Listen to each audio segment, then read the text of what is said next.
Okay, I'm starting a big topic about building a team of stars, right? It never works. It never works because if you look for any quote of me, or if you ask any player that was working for me, what did they learn? They should remember one thing.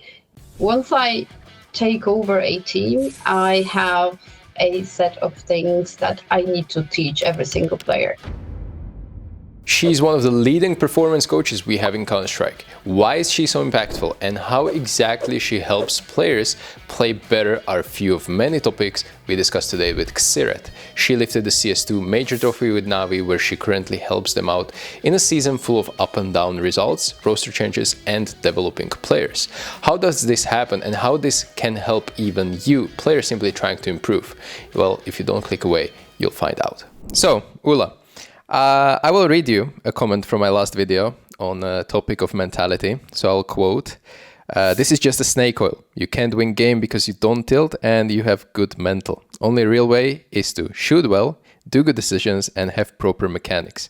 99% of the players need to train that instead of watching this video. So can you comment on that a little bit? And this is like a perception in the scene that this is kind of like a woo-woo practice that you're doing. And I wonder, how would you sell it to the players with similar view like that one? I mean, there are many players when I started my career that they think that purely my skill is important. Only skill, nothing else is important. And any other extra stuff are, let's say, useless. But usually those comments come from young players, never been on a stage, never experienced crowd, never experienced toxicity, I would say, but also never experienced their own self. Why am I talking about it? Because usually a player is their biggest enemy himself. Mostly not because let's say the expectations, but also their inability sometimes to control the feelings. I'm not talking about the emotions, because emotion is purely 90 seconds experience. So it's all the chemicals in our body that just, run through you, and they live the process of emotion, right? If that's, happiness, then your body is just, you're smiling, you're reacting into it, your heartbeat change, and so on. If that's anger, that's the same. But if it comes to the feelings around a specific emotion, so you play the game, you experience anger, players can fantastically build the story in their head around the emotion. And the story around the emotion is called feelings. So they snowball the feelings. I'm so bad. I'm not good enough. My team will be angry, and so on and so forth. And this is the real reason when there is a high stake reward at them, and then they make those, mistakes, or they go overexcited. And that's the moment when they cannot control the real emotions, and they snowball the feelings. So they build story in the head. And this is the moment when you talk, that's the mentality you need to work on. So, it's easy to say, well, you've never been there, when you've never experienced big pressure, big events, when you never experienced that something that you really want is at the tip of your tongue at the tip of your fingers to lose, right? And it's easy to say, but the moment that, if you ask any top players, high-end players, first thing that they will tell you, we lost because of mental. We had no mental. We had no, we were not ourselves today. That's the story they created in their head. Absolutely. I've been on the receiving end there multiple times throughout my career, and I assume it happens a couple of times in NAVI as well, where you currently practice your career. And we know that you work there, but that work is often unclear. We, see you in the vlogs, and we see you at the tournaments, but I want to ask you how actually involved you are in these daily training processes with the team.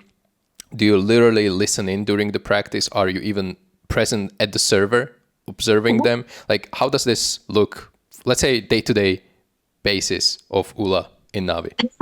Okay, it depends, like right now we just finished the Lara tournament, and I know that the boys are like, pretty hot, and then, they're playing the games, they're practicing, they're figuring out ideas.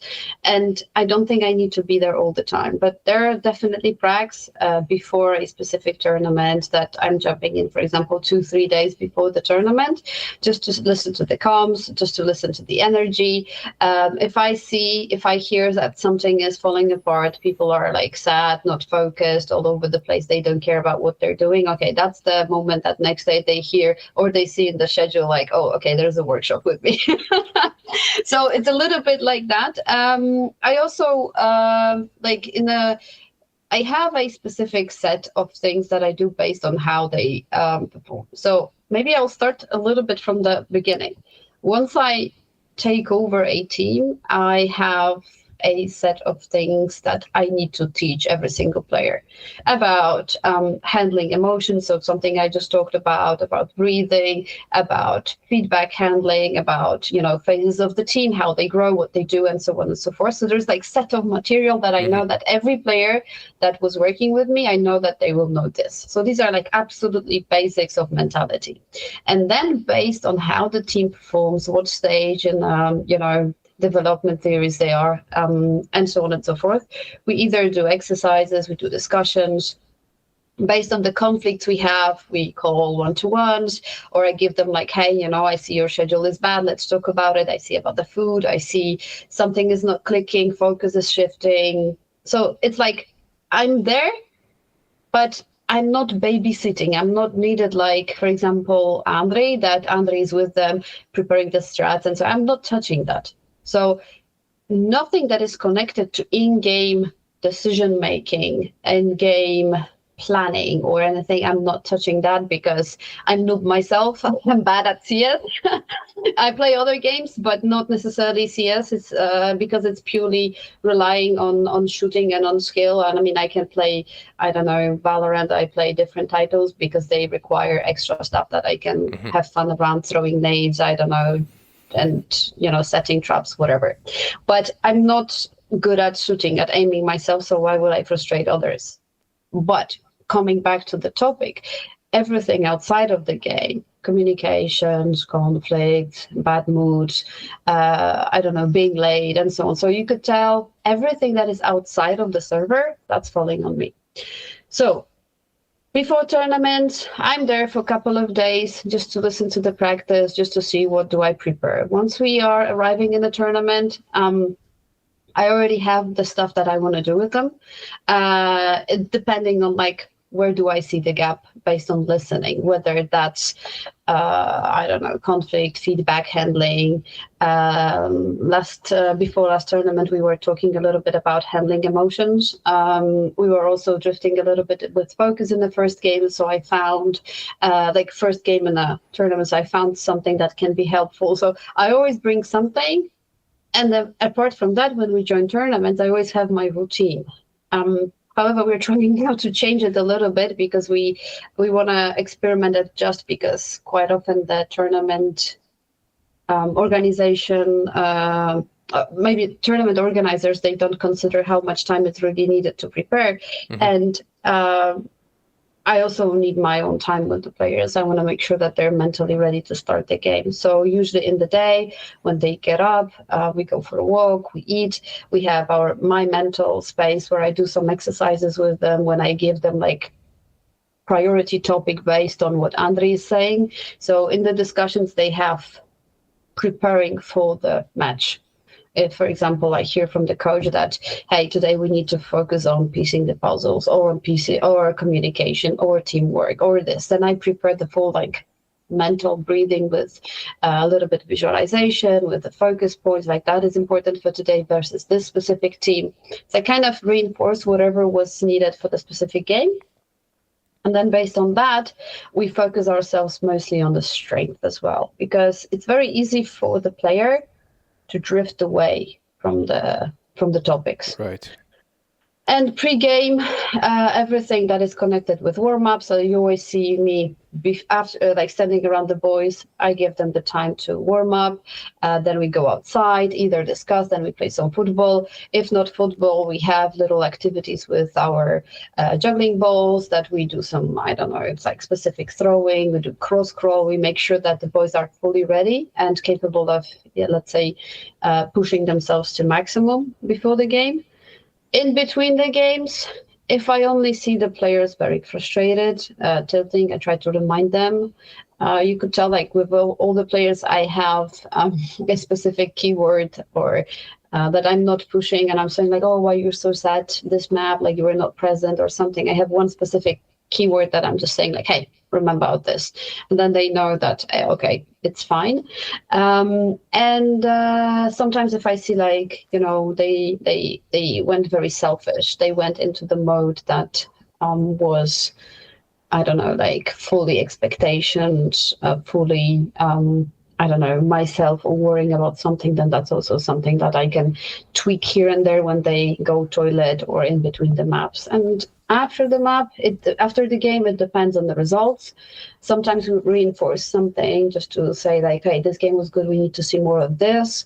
Sometimes we just mention like, hey, the communication was so bad, let's find a reason for it. So it's never like, I heard some teams, they, for example, after the match, they always have like 1 hour or 2 hours talking about the team aspect, right? I mean, I don't think it's always needed. And I feel like reinforcing negatives is making sure that they remember about negatives. So it's also dampening the confidence a lot. So I would say I'm like somewhere behind the team, but always with my hands on the shoulders, you know. Oh, and also if it comes to game days, all about food. Like when do they eat? What do they eat?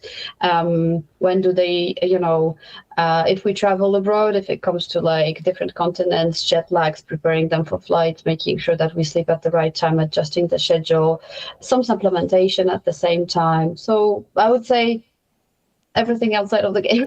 So little and so much. Yeah, it's a lot really, but I would maybe ask one thing, because you covered a lot in this answer, and since you are a performance coach, I've had a couple of them on my channel before, and when a player underperforms, do you take the blame really? Because it's like kind of your job to prepare him to play well, and then if he has like a sudden slump of a week or maybe a month, do you take it as a feedback that something is not right, like your approach to the player is not right, or how do you? Because some like performance coaches, they completely take the blame. Like if you are playing bad this game, it's on me because I didn't prepare you well, and that relieves the pressure off of the teammate to basically just not think about the bad performance that he's having lately. So that's one of the technique. But what do you think about it?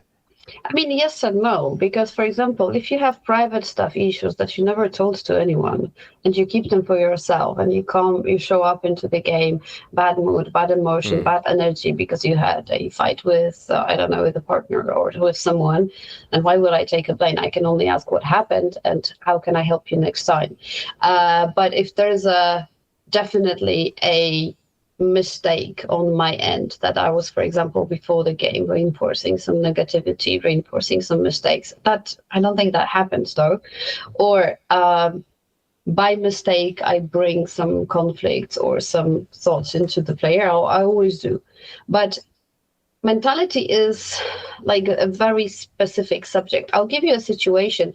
I don't want to mention the person that did that, but before it was like 2-3 years ago, when I was working, there was one tournament happening, and with that specific team, we were in the winning streak, and we lost 3 months back, quarterfinals of one big event.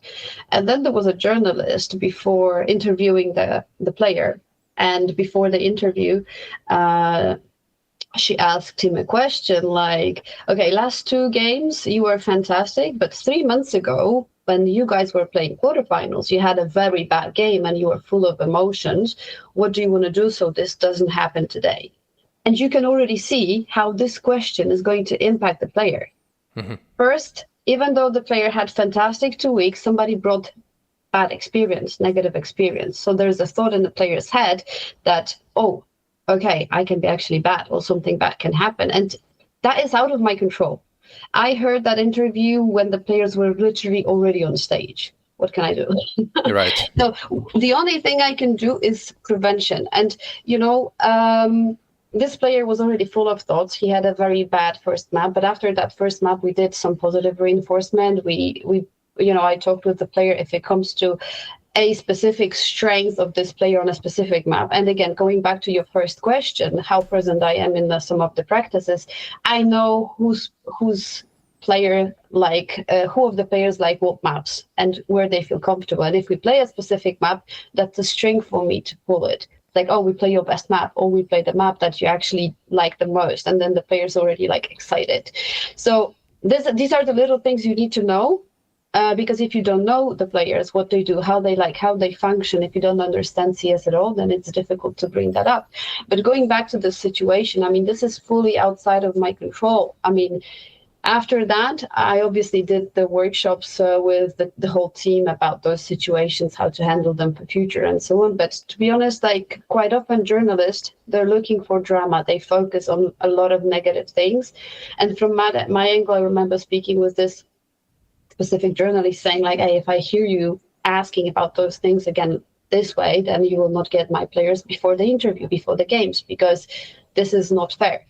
You can ask about the preparation, about, how you feel. Maybe you could ask about, anything that is connected to the game, but bringing back bad experience before a specific map, I mean, that's not fair. And it's quite often performance coach is all about prevention.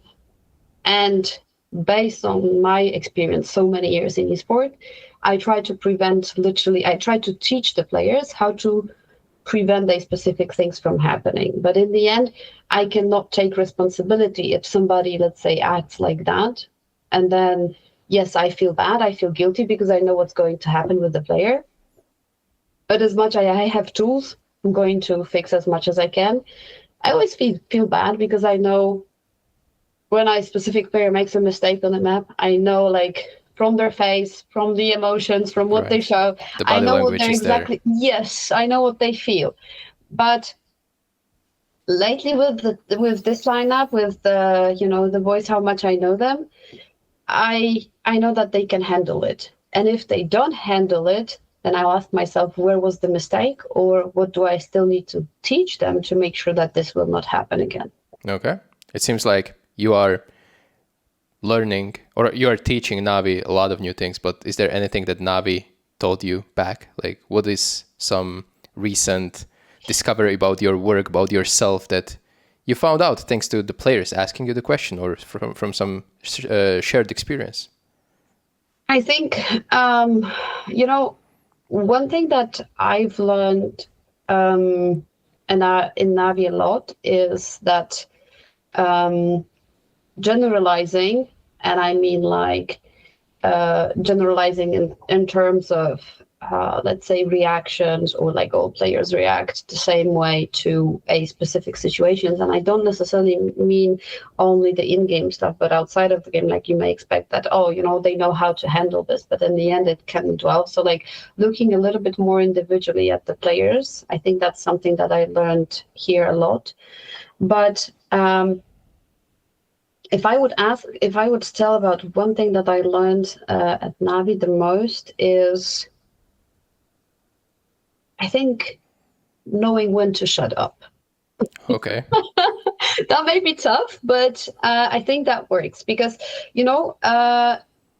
I think this team is so mature if it comes to mentality that I sometimes want to make sure that the players, when they're going into the game, that they're fully ready, that there's nothing that I can do, that they control it. And maybe 1 year ago, it was okay if I took too much, if I was a little bit overprotective about some of the things. Remember about this, hey, let's make sure this and that. But now I think I have players so mature that I know that they already know it. And it's a little bit like, reminding the player that they need to plant a bomb on bomb site to win a round. Mm-hmm. At this point, some of the stuff that I already taught them, they're so clear that if I remind them, I think there's a moment that it may be frustrating for them. So it's a little bit like you tell the kids all the time what to do. No, they're already in such a mature moment that instead of, just telling them something, I want to make sure it's like, guys, if this is not clear, I'm here for you. If you need help with this, I'm here for you. But I'm not necessarily jumping in saying like, oh, remember that when this happened, da, da, da, da, da. Like, no, I think that aspect that I need to know, I need to trust them more. I think that's something that I've learned in NAVI, and give the players more freedom. That's important. Yeah. Sorry for a quick interruption, but if you haven't been around, I want to mention that this channel is all about improvement in the life of esports player.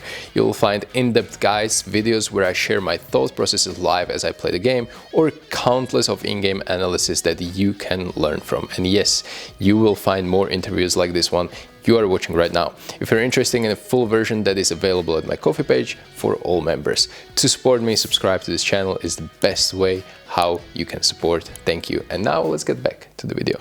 I think you raised them well. I mean, you've been together for a long time now, so they're used to your work, you're used to their even body language, and you know what to expect. But all right, sometimes they see me and they're like, I know. I'm like, okay. Yeah.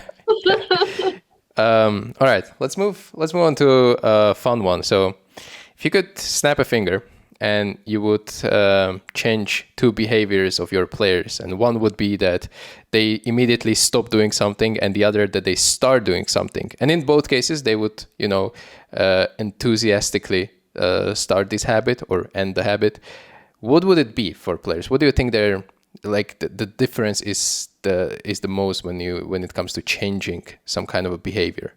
Mm-hmm.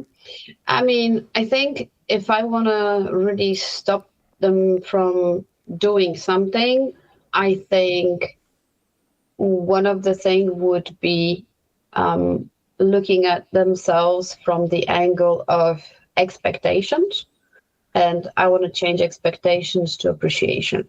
That is very important, because expectations are, I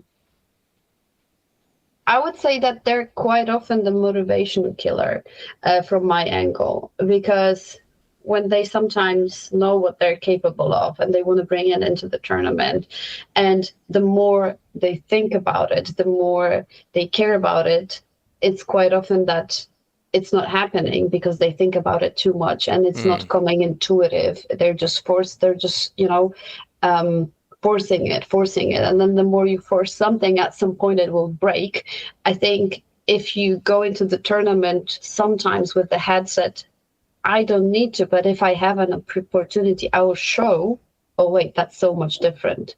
So I think changing this, I'm expected to do something, into I appreciate the moment that I can do something, or I appreciate the opportunity or the time that I can show something, that can make a huge difference in players' performance. I'm not saying everyone is doing it, but I see a lot of teams in the future, not necessarily my players only, but I looked at this question from like the big perspective, not necessarily only my boys, but sometimes when you look Vitality playing, or Spirit playing, or FaZe playing, because there's shit ton of expectations on them, the frustration is going so much into the roof the moment that they know that they should win, that they stop appreciating themselves being in a specific tournament, playing a specific game, but they just think like, I missed it. I'm not doing it. It's not going. And then those expectations are just killing everything that is in them. And as I told you at the beginning, that 90 seconds of anger can turn into a shitstorm in your head when you tell yourself a story how bad you are and how much you do not deserve to be in a specific place. So I think changing expectations into appreciation, that would be one thing. And then that would be the stop thing. And I think the start thing is treating sleep as one of the key aspects of performance. If you don't sleep well, don't sleep 8 hours, if you overstay, your body's not recovering, you will be tired, you will be exhausted, you will not be focused, you will not perform. So I It's a think, snowball. yeah, like, it's not happening that often in my team because we're pretty strict. But I remember when I started working in esports, or sometimes when I hear how players, act. I mean, it's not like I see so many times in the LANs that, sometimes I leave, our practice room at midnight and I see players hanging around and so on. I see like my boys packing up and we play, let's say, a game at 3 or 4 p.m. And I see teams that are playing, I don't know, 12, but they're already like hanging out somewhere in the bar and just like, chilling and all that. Like, well, you have literally game in 10 hours. What are you doing here, right? Yeah. So I think this aspect of sleep is very underrated. And sometimes young players mostly, so those that just start, I would say age from 17 to 20, they think that if they play one more Faceit at midnight, it will make them better next day at the cost of sleep. No, it will not. Okay. Do you track it somehow in Navi? You said that you are strict. I don't need to. I mean, our players are like so mature and we are so strict about our schedule. Usually we aim to finish everything something 22, 30, 23. If they want to play one more Faceit, it's fine. But quite often, if we have a schedule in a tournament when we see we'll be starting 12, we have a call at time something between 8:30 and 9. So they know that if they overstay, they're going to be dead. And it's all about, self-awareness, how much sleep and how you need. And I think I'll just share like a big bow to Drim, to Makaze, because when he joined us, he had a pretty crazy schedule, staying overnight, staying up till 3, 4 a.m. in the morning. He, in the first bootcamp, he adapted fantastically to our schedule. He changed everything about his schedule. He knew exactly it. We needed like 1 or 2 days where he felt he will be tired next day. And as of that, he was just fully switching in. And now he's always the first one to show up in our teamwork in the morning, always. And he's always like fresh or something. If he sleeps bad, he slept less hours, then the next day you will not see him playing. You will see him being in bed earlier just to make sure he has enough sleep. So, awareness. Like, you need to know why people kick you out into the bed. It's not that they're angry, but it's just to make sure that you're productive over the game. All right. Is there anything that surprised you how many pro players are not doing to become better? And now we just mentioned sleep and sleep pattern, sleep schedule. Let's maybe jump that one and see if you can think of anything else. Food habits. I think that's about towards tournament organizers, because some tournaments we have fantastic food. There's a quality. Right now, when we were in the star ladder, the food was great. Not going to lie, we were looked after fantastically. Some of the tournaments we have amazing food, where sometimes we arrive and we're like, really? I remember Malta. Like, if you ask Malta any is the player, signature. That's a signature event when bad food you have to order every time. You have to order. I mean, you order, but then we had so many situations that we were ordering food, and then the players had stomach issues because you never know what you get, actually. So I think that if there's anything that I could ask tournament organizers to look at, is actually food, but also not, because we also have lunch times and dinner times, and very often the lunchtime and dinner times, they're nowhere near into the game times. And then let's say that they finish the lunch, I don't know, at 3, there's a game at 6, they start the dinner at 6, and what? That's impossible. It's a stalemate situation. You don't know how to deal with it. So it's fun. Some of the tournament organizers, they match it fantastically, and big bow for that. And for example, if we arrive to the arena or like the place where we play, there's a catering there, the players can eat. I mean, that's good. But in many cases, so food is another thing. And the third one, maybe not related to, let's say, outside of the game, but inside of the game, overthinking. That is a nightmare. how much a player can build, how many thoughts a player can build around something that will never happen. I understand that they're trying to prevent and so on, but bombarding yourself with worries, with negative thoughts, with how many bad stuff can happen, that's a nightmare. And I remember that it's not only coming from the players, but it's also coming from the people around them.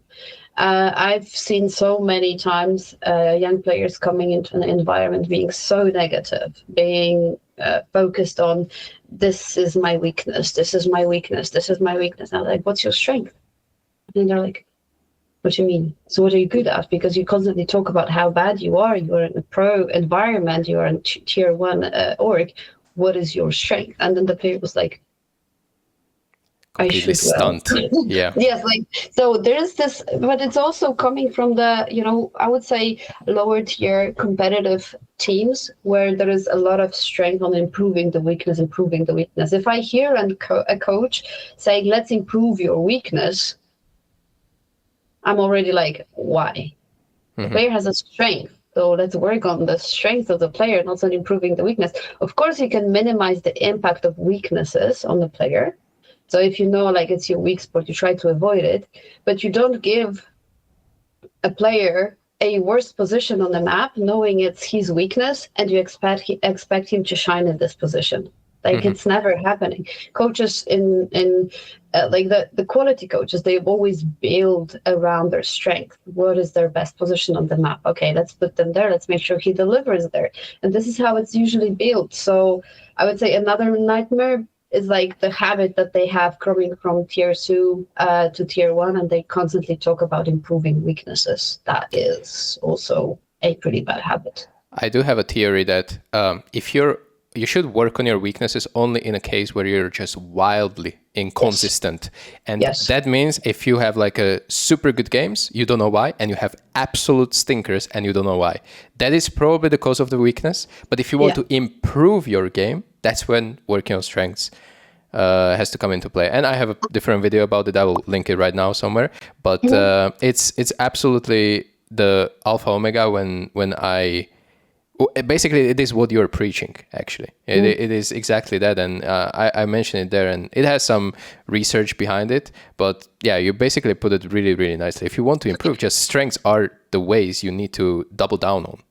Yeah, and weakness, to work on your weakness, it means to have an awareness that, that's my weak spot. And it's good when players voice it out. When the coach has no idea, then the coach will assign something to someone and the player will never speak about it. And then there's like, oh, you used to be so good on this map. What's happening? Well, guess what? I'm playing position that I don't like, I'm not good at, and I never told about it anyone. And I'm like, oh, okay. It's a little bit like high school times, you have your favorite subjects. Nobody needs to force you to learn on those subjects. You'll be always good at them. But then you have subjects that you absolutely struggle with. And it doesn't matter if you spend on this subject, I don't know, so much time, your, let's say, essay or, thesis on the subject you like will never be as good on the subject that you don't like. And that's it, it's easy as that. Okay, I agree with you. Let's move forward about behavioral stuff. Yeah. So, ironically, you actually answered one of my questions that was about to come about the bridging the gap between the new fresh player into the tier 1 team. For example, Drin, in your case, Makaze came in, but you already answered that perfectly. So I want to move next to a question which I asked pretty much every performance coach that I've had on this channel, and it is that if I want to kill my career as an esports player, what are, let's say, 2 or 3 traits that I should 100% have? I mean, first you should have ego. That's the most important one, esport, it doesn't matter if your ego is skyrocketing and you are not humble to learn. You think you're the smartest in the room, only your ideas are important, your ideas are spot on, then absolutely be more than welcome to do that. I think it's important to have a little bit of an ego. Quite often, if that ego is something that let's say, is your signature personality, but you're not really attached to it, then that's fine. But if you have ego in game and you always think you know better, then that's not okay, because you will never learn. You'll never be humble. You'll never respect anyone's suggestions or ideas. And quite often, players with a huge ego, they're the team breakers. So you can have fantastic players in the team. You can have, them bonding. You can have them doing a lot of fun. But if you have this one player that is constantly complaining and saying like, "Oh, that's bullshit. I don't believe in it. I don't want to do that," and so on and so forth. I mean, this team will never pass the storming phase. There will be always conflict. There will be always, negativity in this team. So that's one thing. Second thing, read, listen, follow social media. That is the second thing. If you want to kill your career, be more than welcome to do that. Absolutely. Players look for opinions about themselves from the people that do not know them. They want to reinforce themselves, and quite often that reinforcement will never come from social media. If you really want to grow, if you really want to feedback on your play, how good you are, listen to the people you care about. Listen to your coaches, listen to your teammates, maybe listen to your family if that's outside of the game stuff, right? But if you listen to people that have absolutely no idea how you work, what you do, how you function, and you read about how bad you are, then that's bad. I can tell you one thing. Players do not realize that there is a trend. If your personality and yourself as a player grow, the more you grow and the faster you grow, the more shit you will read about yourself in social media. That's always like that, because there will be always people jealous. There will be always people that are trying to, put you down, that will try to criticize you, that will not believe in you. And if you listen to all of that, it's a little bit like, you're trying to swim with somebody put 2 heavy stones on your legs. That's the social media. That's the impact of social media. And I think it's important to have a distance to all of everything that is written there. How many times, the players go into social media after a lost game and saying like, "I was so bad today. I'm so sorry." And all those trolls, they wave you with, "Yeah, you're shit. You're bad. Go do this. Like, quit this team." Why you bait this? Yeah. It's not needed. The player, I don't know, maybe the player want to be honest. Maybe the player want to, I don't know, show, but they're doing nothing good, And the players have all the rights not to be performing in every single map on the same way, because they have different positions. They have, in different maps, different players are, let's say, the key players. So it's like, you cannot have one player being top notch on every single map, right? So that's another thing. I think it's also worth mentioning, if it comes to social media, the focus killer. The focus killer is scrolling before the game. So if you have a match and you're on the shuttle and you scroll all the TikToks, Instagram reels, and so on, that is draining your dopamine. That is killing your motivation. And by the time you leave the shuttle, you're already depleted. You're already not motivated. You don't have thoughts around your game. Maybe you saw a reel that you should not seen. Maybe there is a reel about, I don't know, someone hurting someone or something that you will think about in the moment. And it's like 3 hours before the game, you should fully, think about the game, what you want to play, how you want to act, listen to your favorite music, set yourself for a good positive mood. Don't drain it by scrolling social media without purpose, because that will do no good to any player. There was actually a research around it on swimmers and on volleyball players, and they were researching how social media impacts performance. And in that research, the group that was literally, using phone on scrolling 2 hours before the official match, their performance was always lower than when they were not doing it, or when they were forbidden to do that. So sometimes, just having that level of awareness, what is important for you? Is it important for you to focus on the game? When you have those 2 hours, visualize yourself a little bit, what you want to do, how you want to prepare yourself, how you want to communicate, create that personality of yourself for the game, or you want to deplete all your dopamine by basically, let's say, brain dead scrolling of social media that gives you absolutely nothing. So yeah, those 3 things, I think, they're pretty important. Like, these are the career killers. There are many more, but I think these are the ones that are, let's say, at the back of my head right now. It's great because I don't think I've had previous guests mention these. There were a couple of others, like oversleeping, being constantly late. Like, those are obviously on top of the list, but that you mentioned social media, it kind of nicely transfers into our next question, because that is around a bit of media coverage. So you recently went through a pretty, heavy change in NAVI. A lot of media coverage around it is that JL stepped down while you promoted Drin Makaze. And can you guide us a little bit through this, how this whole period worked and how it looked? How does this onboarding look? I don't want you to maybe go into too big of a specifics if you cannot share them, but how do you integrate like a new piece, and how involved are you specifically?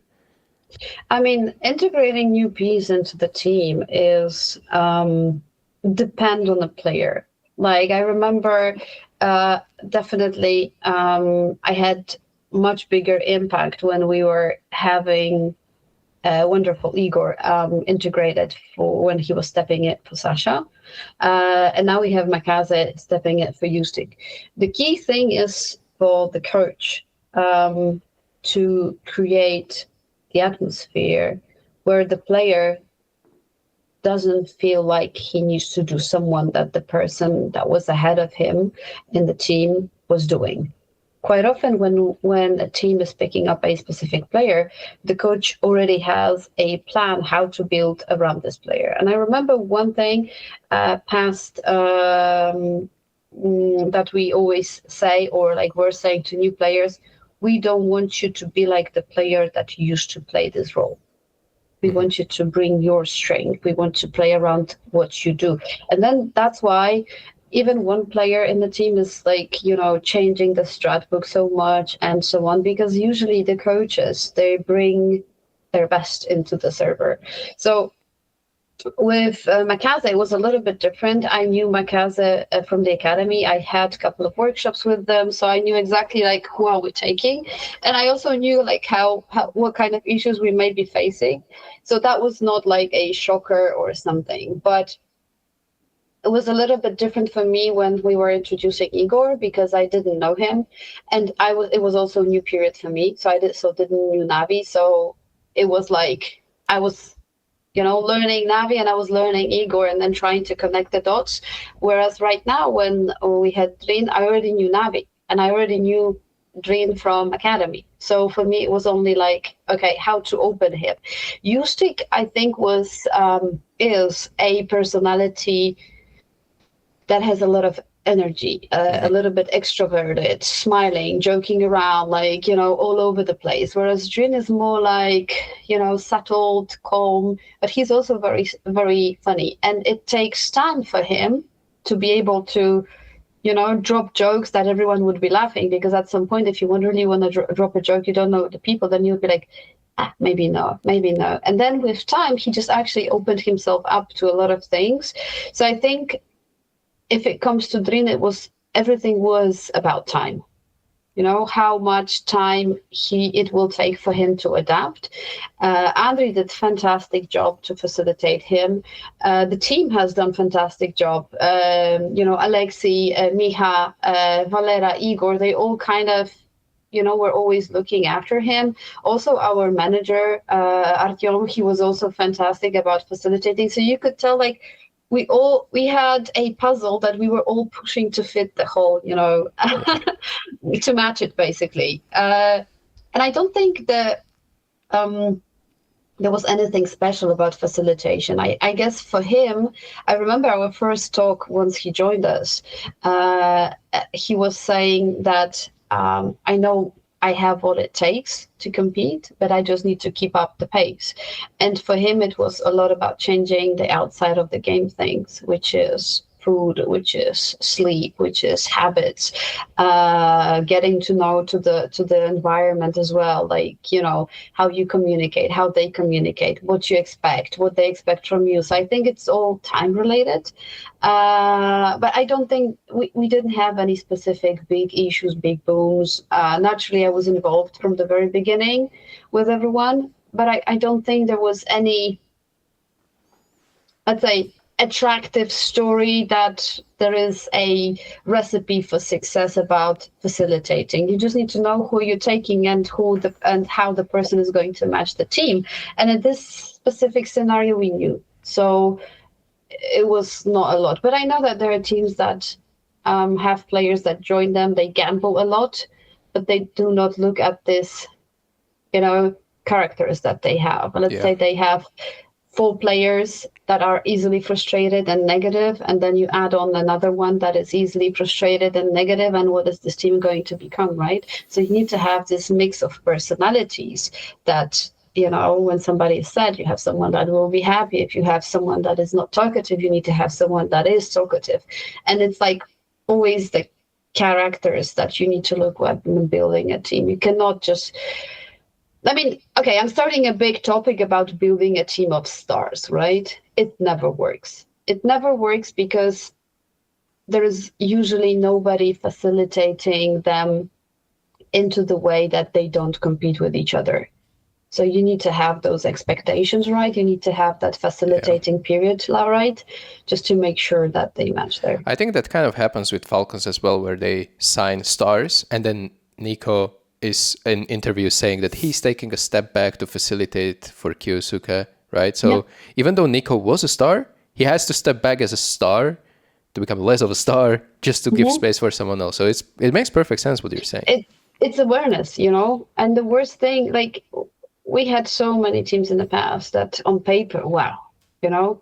But in practice, if nobody wanna, you know, take a step down like Nico did, well, guess what's going to happen?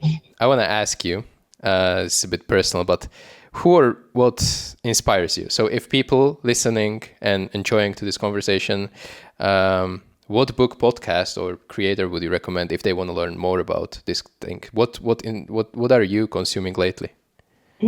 I mean, I'm absolutely inspired, and I've always been, by Alan Goldberg. He is a fantastic creator of many, you know, sport books. There are many topics about him. He is an old guy right now. He used to be a tennis player. Then he changed into a coach, and then he was coaching football athletes, especially young talent. He had many, he was attending many conferences and so on and so forth. And even though he was looking at sport performance from a different angle, I would say 10, 12 years ago, that was the angle that is valid over the years. And, you know, all the theories about performance, about, you know, sport slumps and going into, you know, productive way of performing. I mean, he is the mastermind for me. I really like him, and I really respect him because he had that knowledge before the time that AI was doing everything for us. So by the time right now, you know, a player would Google now, like, I don't know, I cannot fall asleep. What do I do? And then AI is giving you like a roll of things that you could try doing. He was the guy that was actually, you know, specialist before those times. So I would say 10, 12 years ago, he had a fantastic approach to it. I have all the books of him at home. I definitely use them, and I recommend him for sure. He is fantastic. And I don't know, usually people tell me that, or like, you know, reach out to me when they have issues with the team. I am very good at team building and at bringing and creating that friendly, positive environment in the teams. I'm obsessed with the healthy team topic. That is very like important to me. And for that matter, I would definitely recommend Patrick Lencioni. He is a guy that is talking about healthy teams and, functional and dysfunctional teams. There is a good book by him also called The Advantage. He's a business creator, so he works more in the business environment, and he looks at teams in the business settings. However, every theory and everything he talks about is coming from business. And myself, I started esport when I was a business coach and business manager, and a lot of things that I was doing was actually working with high pressure teams, working in a very dynamic where they were expected to perform to the top all the time. So it's like if you copy paste that environment into esports, it's exactly the same topic. So definitely Patrick Lencioni with the team dynamics, with how the teams grow, what are the development stages, how to handle them. He is also a fantastic creator. I can definitely recommend him. And Simon Sinek is a third one. I definitely adore this guy. Fantastic idea, good spirit, good energy. Good to listen. I didn't know about Patrick, but that was a selfish question because I have started reading a new book. So that was my inspiration. Now I know Advantage is the one that I'm going to be picking up probably. Yeah, definitely. Definitely. However, depends where you want to grow, but also Alan Goldberg. Okay. Must read. All right.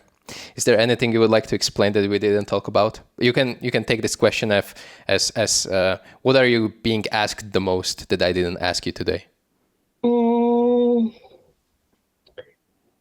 I don't know. Like, to be honest, I think if I would answer one question, I'm asked quite often is like, oh, what's going on in NAVI? Like, what's this, what's that? And I just feel like, people need to be patient if I tell something, and also it's not only about NAVI, it's about esport themes in general.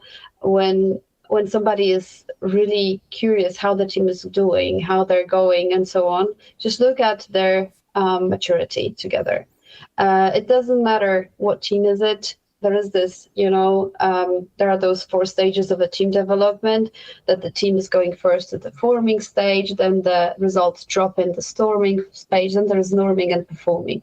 Before making judgments, before, criticizing a team, make sure you get that awareness, what stage of the development is a team at.